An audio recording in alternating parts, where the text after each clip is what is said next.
Come on, Snake.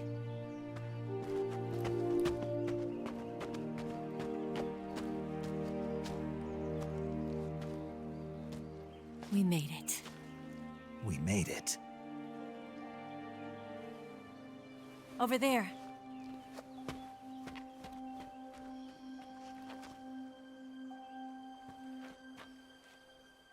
It's the boss, isn't it? I'll go get the wig ready to take off. Right. I'll leave you two alone. But come back in one piece, okay?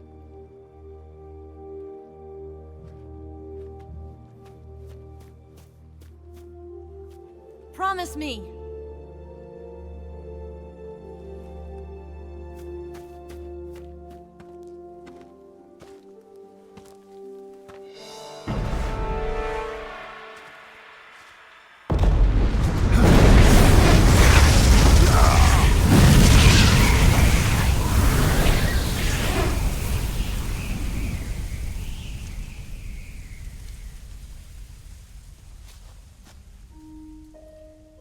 Life's end. Isn't it beautiful? It's almost tragic. When life ends, it gives off a final lingering aroma. Light is but a farewell gift from the darkness to those on their way to die. I've been waiting, Snake, for a long time. Waiting for your birth, your growth, and the finality of today. Boss. Why are you doing this? Why? To make the world one again. The world used to be whole. But with the end of the Second World War, the philosophers began to fight amongst themselves, and the world was torn apart.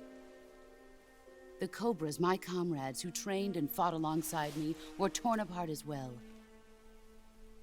The foibles of politics and the march of time can turn friends into enemies just as easily as the wind changes. Ridiculous, isn't it?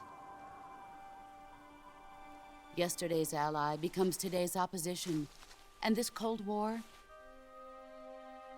Think back. When I was leading the Cobras, America and Russia were fighting together. Now, consider whether America and Russia will still be enemies in the 21st century. Somehow I doubt it. Enemies change along with the times, the flow of the ages, and we soldiers are forced to play along.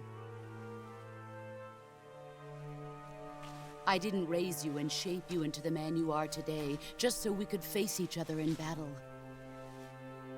A soldier's skills aren't meant to be used to hurt friends. So then what is an enemy? Is there such a thing as an absolute timeless enemy? There is no such thing, and never has been. And the reason is that our enemies are human beings like us. They can only be our enemies in relative terms. The world must be made whole again. The philosophers must be reunited. I will devote my skills to that purpose. And with the Colonel's money, I will achieve that end. Just as I once created the Cobras. They are my family. I may no longer be able to bear children, but I still have a family. It was November 1st, 1951. I was in the Nevada desert participating in atomic testing. The name Nevada is derived from Spanish, covered in snow, white as snow. And snow is exactly what I saw in that Nevada desert. It froze my blood white. Snake, you were an atomic test subject, weren't you? On Bikini Atoll. That's part of the reason I was drawn to you. You and I are alike. We're both slowly being eaten away by the karma of others. we'll never have the chance to die peacefully of old age. We have no tomorrow. But we can still have hope for the future. In 1960, I saw a vision of the ideal future from space. 3 years earlier, the Soviet Union had succeeded in launching Sputnik, the first man-made satellite in history, into orbit. This came as a huge shock to the United States. In response, America threw everything it had into its own manned spaceflight project, the Mercury program. Even as the Soviets seemed poised to send their first man into space, America was still experimenting with chimpanzees and rockets. The government wanted human data. So they secretly decided to send a human being into space. I was the one they chose. At the time, they didn't have the technology to block out cosmic rays, and whoever they sent up would inevitably be exposed to heavy radiation. That's why they chose me. After all, I'd already been irradiated once. Of course, you won't find any of this in the history books. I could see the planet as it appeared from space. That's when it finally hit me. Space exploration is nothing but another game in the power struggle between the US and the USSR. Politics, economics, the arms race, they're all just arenas for meaningless competition. I'm sure you can see that, but the Earth itself has no boundaries. No East, no West, no Cold War. And the irony of it is, the United States and the Soviet Union are spending billions on their space programs and the missile race, only to arrive at the same conclusion. In the 21st century, everyone will be able to see that we are all just inhabitants of a little celestial body called Earth.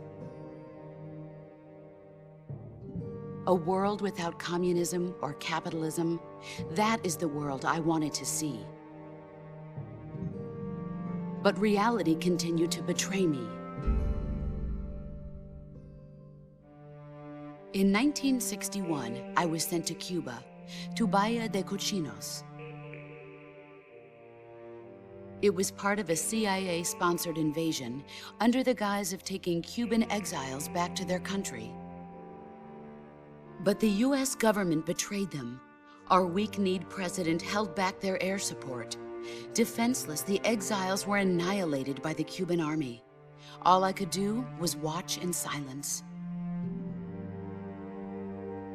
I was set up by the very country I'd sacrificed so much for, by the very government I dedicated my life to defending. I was driven from the surface world, and I went underground. Then, 2 years ago, I faced the sorrow, my old comrade in battle. He was my friend. But one of us had to die. I was left with no choice. The sorrow gave his life for me. There is no enmity between us. One must live, and one must die. That was the mission. The ones who gave me that mission were the philosophers. Early in the 20th century, the true holders of power in the United States, the Republic of China, and the newly formed Soviet Union gathered together in a secret meeting that would later be known as the Wise Men's Committee. The secret pact they formed there marked the beginning of the philosophers. But the last of the original members died in the 1930s. After that, the organization began to run out of control, and the Wise Men's Committee degenerated into a mere shell of its former self. The philosophers of today have no sense of good or evil. Their influence extends to countries and organizations involved in every aspect of every war. They have become war itself. That's how they operate. The sacrifices of war cause a shift in the times. This shift leads to renewed conflict, and in turn triggers the next war. Like a nuclear chain reaction, each conflict sparks countless others, forming an endless spiral that will continue on for eternity. Do you understand what I'm saying, Snake? By consuming me and you, the philosophers intend to keep that cycle going forever. It was my father who explained all of this to me. He was one of them. You see, I am the last remaining child of the philosophers. But after he revealed the truth, my father was killed by that same shapeless, formless organization. And my father isn't the only thing the philosophers have taken from me. In June of 1944, the Cobras and I took part in the landing at Normandy. We'd been given a top-secret mission to locate and destroy enemy V-2 rocket installations. I was pregnant at the time. The sorrow was the father. I gave birth on the field of battle. A beautiful baby boy. But my child was snatched away from me by the philosophers.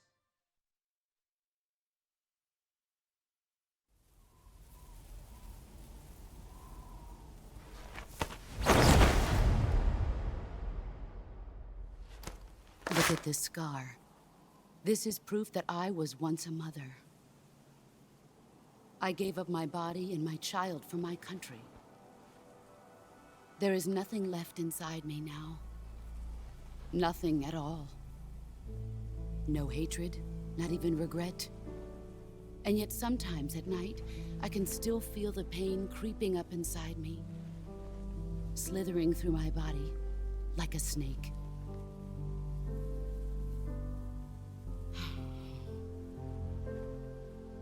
I've never talked this much about myself before. Thanks. Thanks for listening to me.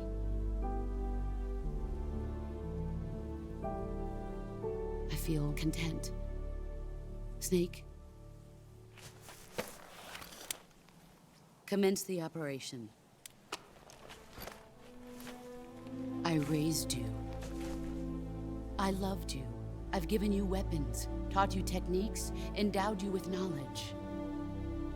There is nothing more for me to give you. All that's left for you to take is my life, by your own hand. One must die, and one must live. No victory, no defeat. The survivor will carry on the fight. It is our destiny. The one who survives will inherit the title of boss. And the one who inherits the title of boss will face an existence of endless battle. I'll give you 10 minutes. In 10 minutes, MiGs will come and bomb the hell out of this place. If you can beat me in less than 10 minutes, you'll be able to escape in time. Let's make this the greatest 10 minutes of our lives, Jack. Boss. You're a soldier. Finish your mission. Prove your loyalty. Face me.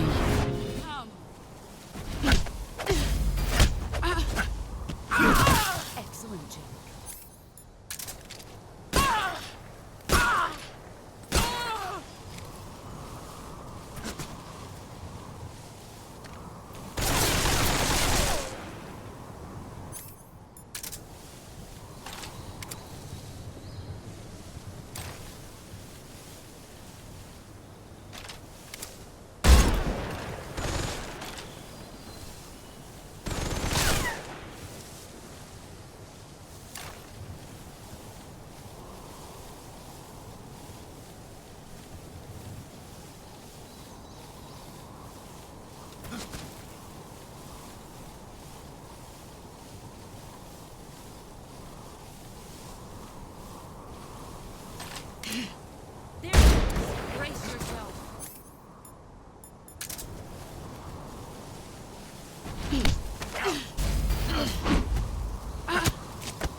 made of.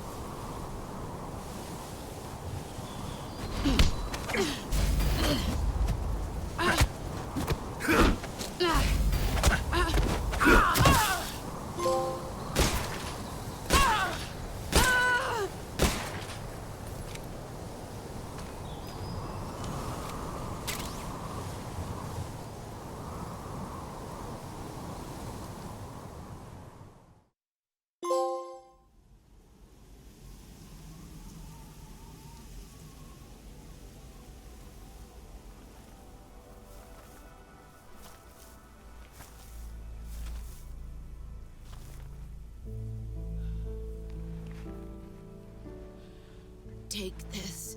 Keep it safe.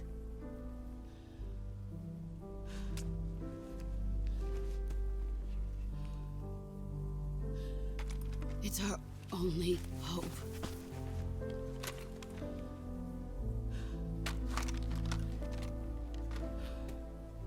A patriot? Why are you giving me this? Jack.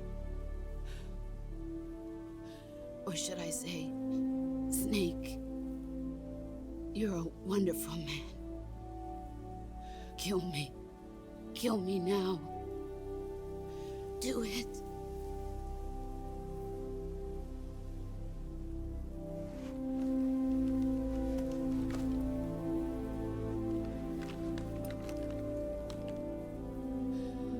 There's only room for one boss and one snake.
Ready to go, Snake?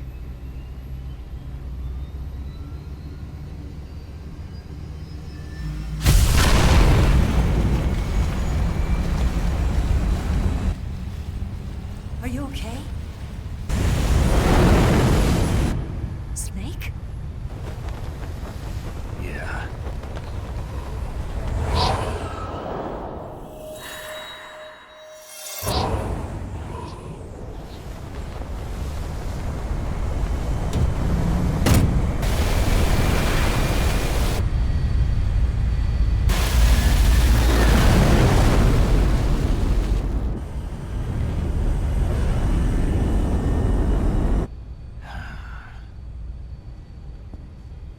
told you you could trust me.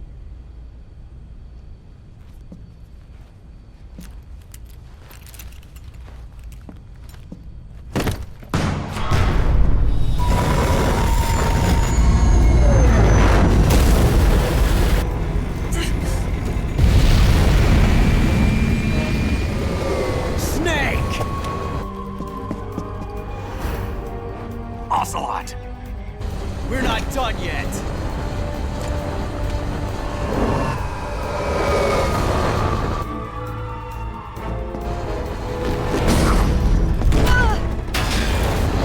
Damn!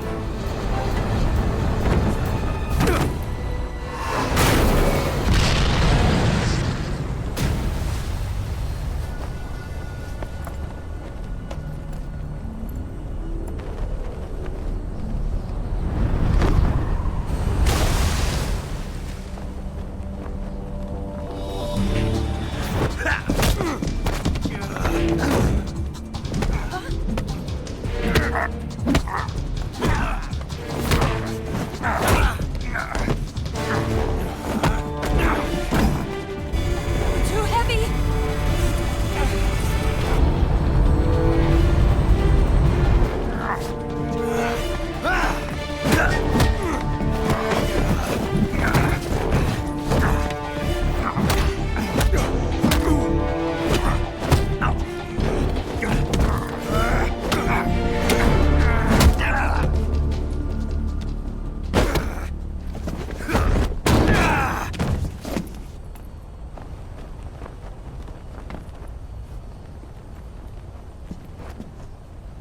Snake, try to remember some of the basics of CQC.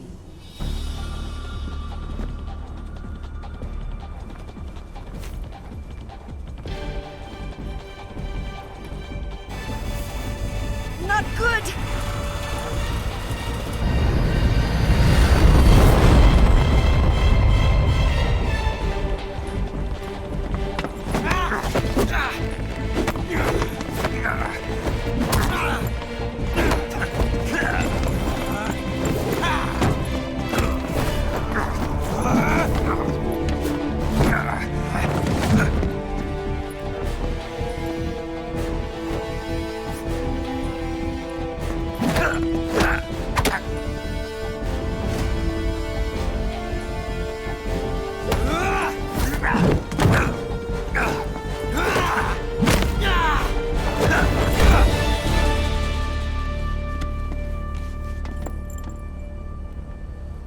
I picked up a few new moves.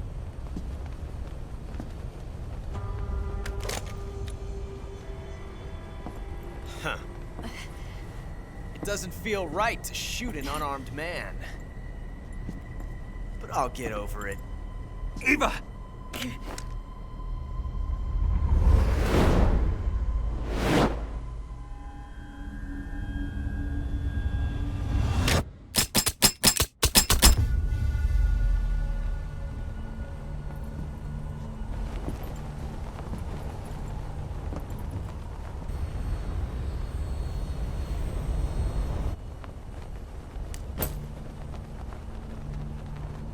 What do you say to one last showdown? Yeah, all right.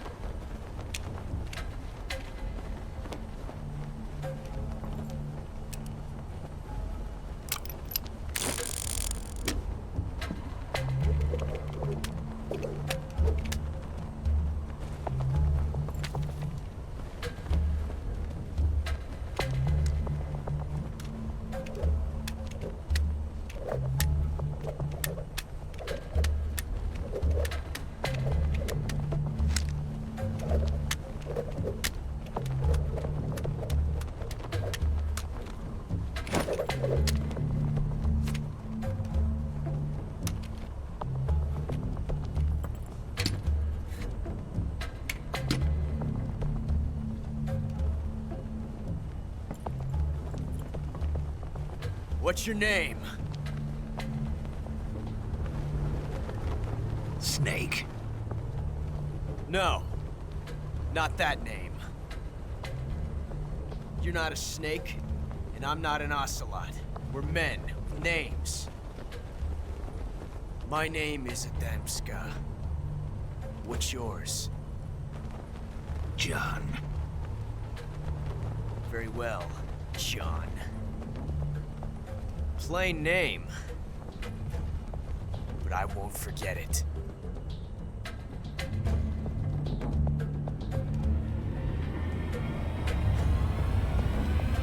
Come on!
It's a blank. Oh, that was fun.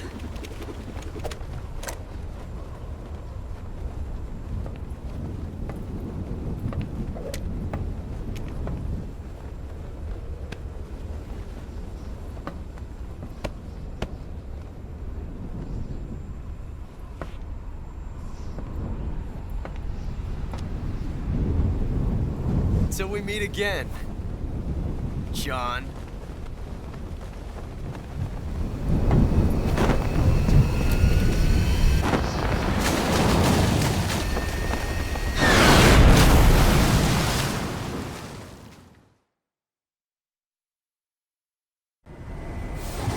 Snake! Give me a hand! Pull!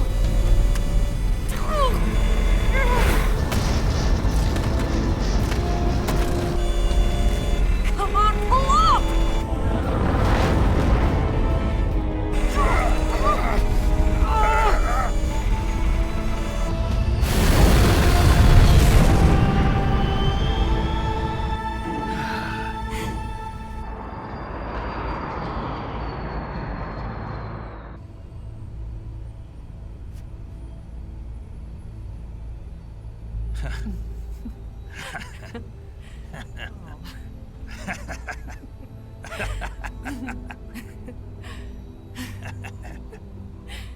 We made it. Yeah, we sure did.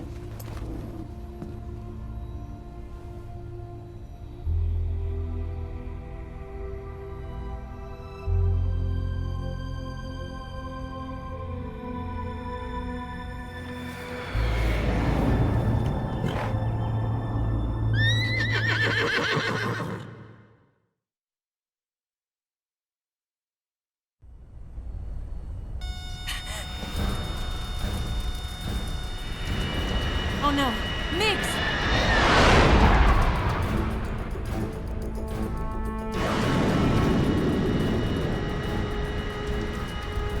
There's no way out! What are we gonna do? We've come too far to let them stop us now. Those things have got to be armed. It's no use. There's no way we can outmaneuver them.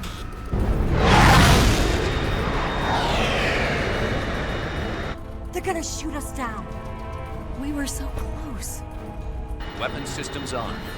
Locked on target. I got towed. You were great, Eva. Huh? Thanks.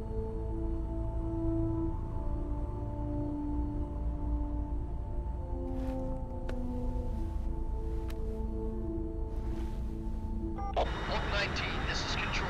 Stand by for a direct order from the chairman.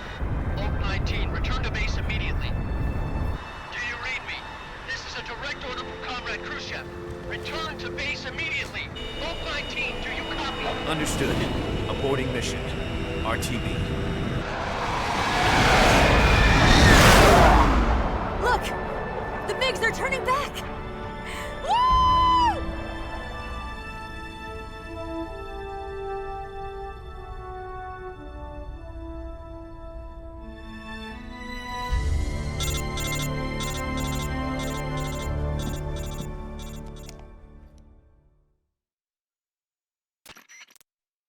Well done, Snake. The MiG's disengaged.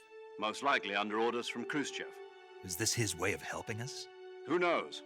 Maybe he didn't want things to get messier than they already are. Or maybe he just wanted us to owe him one. The important thing is, you made it out alive. As long as Khrushchev is with us, I don't think they'll be coming after you. It should be smooth sailing all the way to Alaska. I'm sending someone out to Galena Base to meet you. To meet me?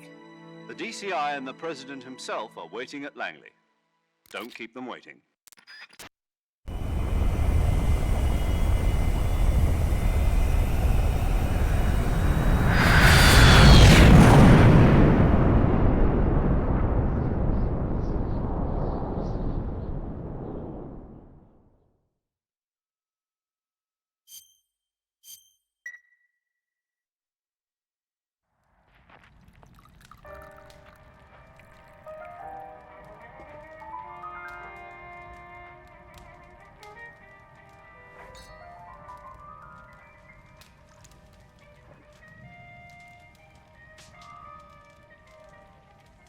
So what are you going to do now? Go back to the KGB? What do you want me to do? Did you ever think about coming back to America? I can't go back. I've left America behind me. But you saved this country. I didn't do it alone.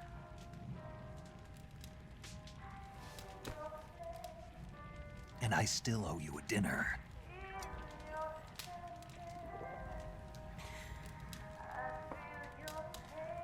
Is that part of your mission too? Or is it an order? Or is it an invitation?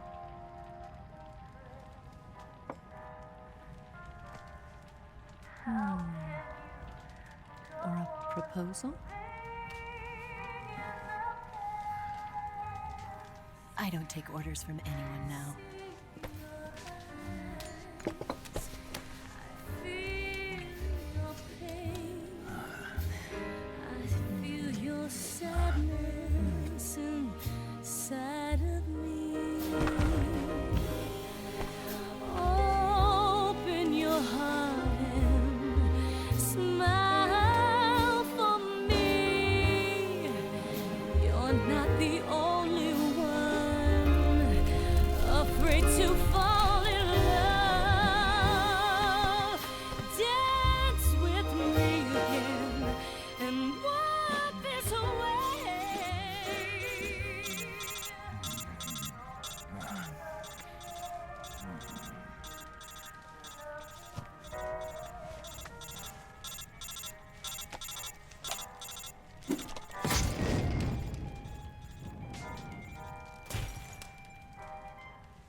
Scholars tell us that the first spy in history was the snake in the book of Genesis.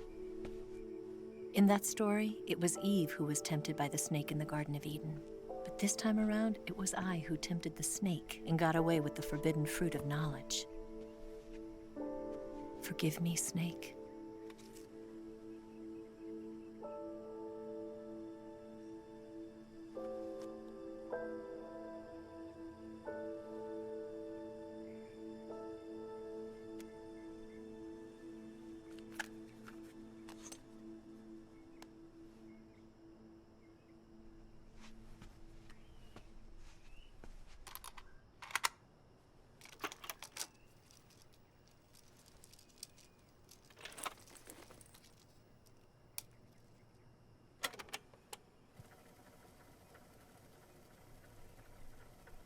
Good morning, Snake. I hope you slept well. First of all, I have to apologize.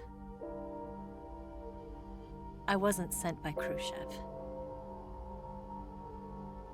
I'm not a KGB spy, and I never worked for the NSA.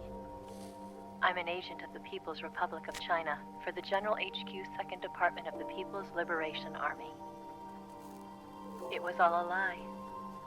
I tricked you. And I'm sorry.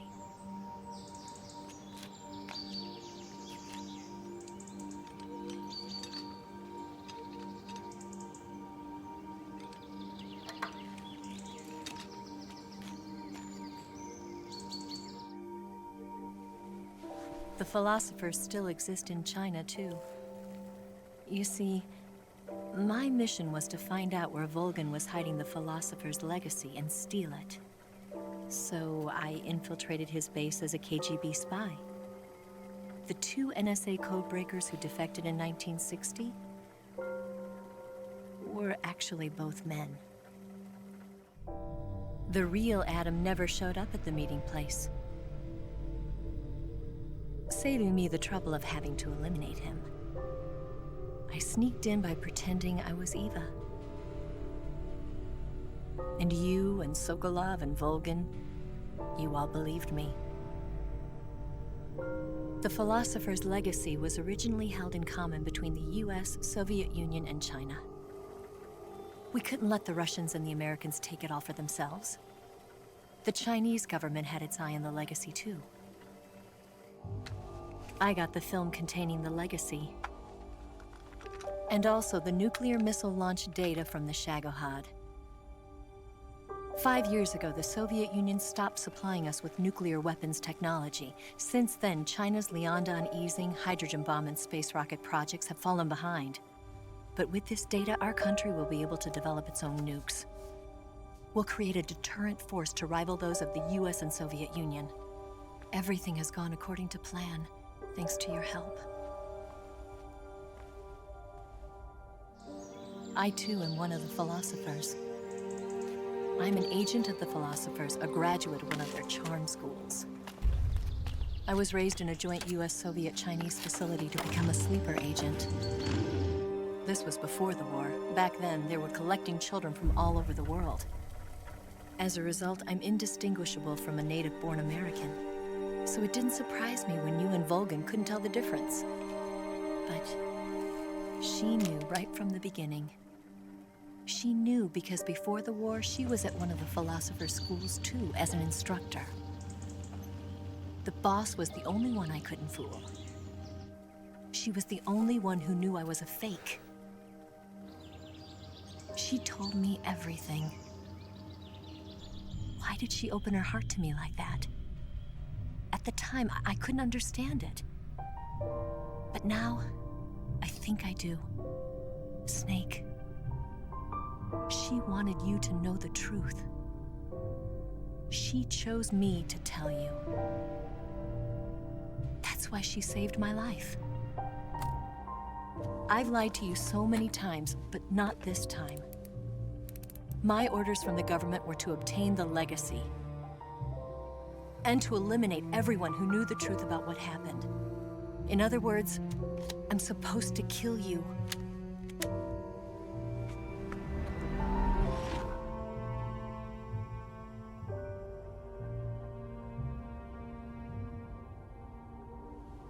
But I can't do it. Not because we loved each other. And not because you saved my life. But because I made a promise to the boss. And I intend to keep it. I just wanted you to know. And you have to live.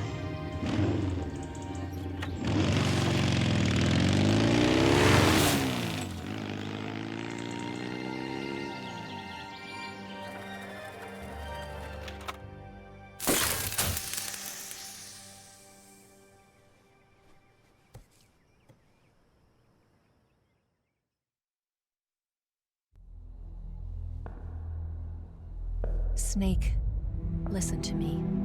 She didn't betray the United States. No. Far from it. She was a hero who died for her country.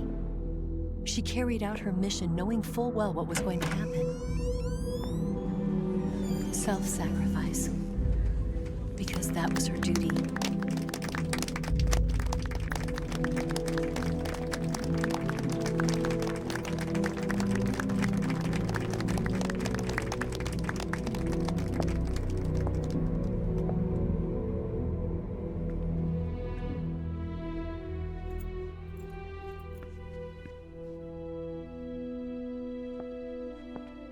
You are above even the boss. I hereby award you the title of Big Boss.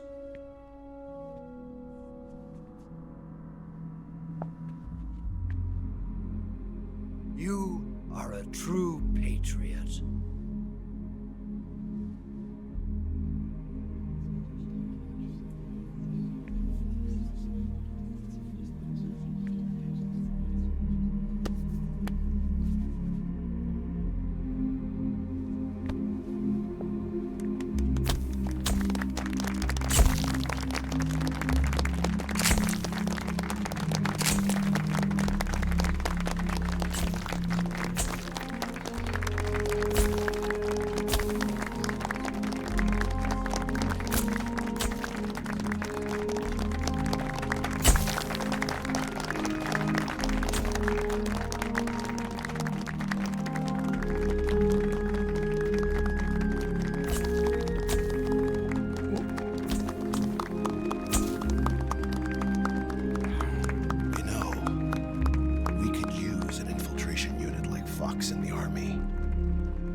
Someone like him to handle our top secret sneaking missions for us. A man who combines the qualities of a soldier and an agent. The boss's defection was a ruse set up by the US government. It was all a big drama staged by Washington so they could get their hands on the philosopher's legacy. And the boss was the star of the show. They planned it so that they could get the legacy that Colonel Volgin inherited and destroy the Shagohod at the same time. Only a legendary hero like the boss could have earned Volgin's trust. Finding out where the philosopher's legacy was hidden was to be her greatest mission. Everything was going according to plan. But then something happened that no one could have predicted. Colonel Volgin fired an American-made nuclear warhead at Sokolov's research facility. Khrushchev demanded that the US government provide proof that it wasn't involved.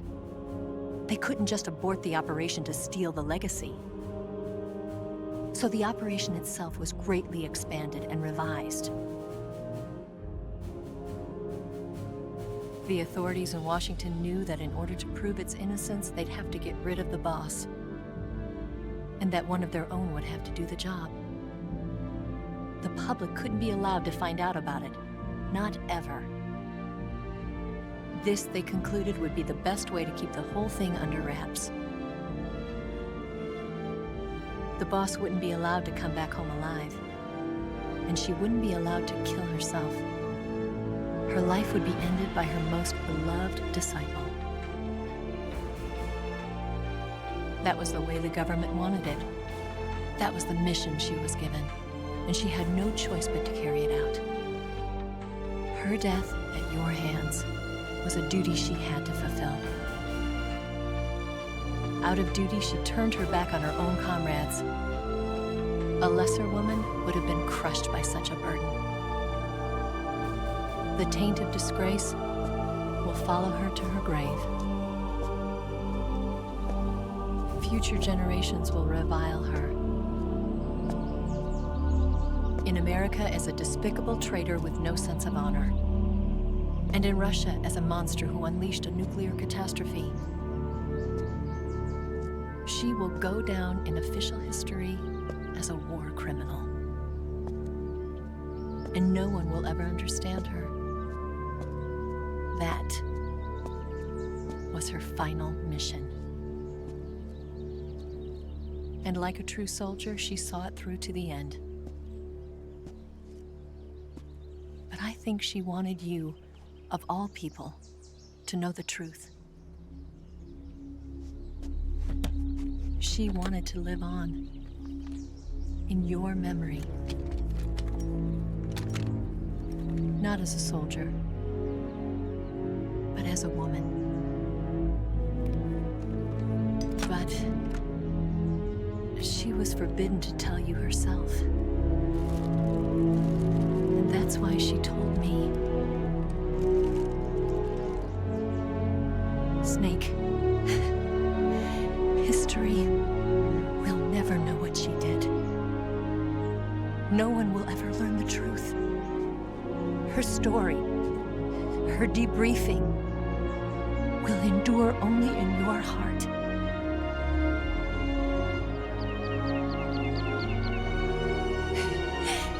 Everything she did for her country. She sacrificed her life and her honor for her native land. She was a real hero. She was a true patriot.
Yes, Grozny Grad and the Granin Research Facility have both been wiped out without a trace. I understand, sir, but they were necessary sacrifices. Yes, the CIA has taken care of the boss themselves. I believe the White House will be satisfied. Khrushchev is finished. Your time has finally arrived. Yes, the American president is relying on us to keep a lid on the whole affair. We've got him by the balls. It should make a valuable trump card in future negotiations. Yes, Chief Director, of course. I'll keep the KGB informed.